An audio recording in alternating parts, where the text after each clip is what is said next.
Құрметті көрермендер, мінекей біз өңіріміздегі іргелі діни оқу орны Ақтөбе медресе колледжінің директоры ұстазымыз Әбдімүтәліп Қайназар ұстазымыздың алдына келіп отырмыз.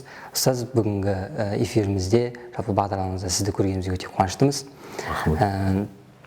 Жалпы осы жерге келудегі мақсат, осы қазіргі таңдағы дін саласына бір бет бұрсам деп, осы жайында оқысам деп жүрген көптеген жастардың көкейінде жүрген сұрақтарға жауап іздеу.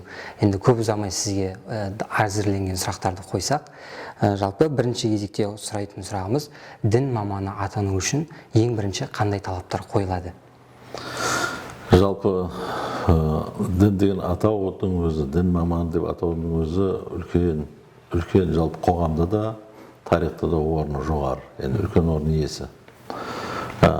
Ол дін атану үшін ең бірінші, ең қажет нәрсе ол пенденің әдебі, екінші білімі, үшінші сол әдебі мен біліменен қоғамға пайдалы етіп, үйрете, дөп басып, шешім бере білуі, халықты өзіне соңына имандылыққа қарай жетелеу. Енді бұл жерде дін деген жалпы терең ұғым, өте үлкен.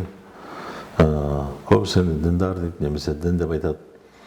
Басқа дін өкілдерінде діндар деп айтып жатады. Бірақ енді ислам, иман дін өкілі болу үшін, ислам дінінің діни өкілі болу үшін мақсаттарда, енді шариғатымыз болса қойылатын талаптар осы негізгі үш талаптан тұрады.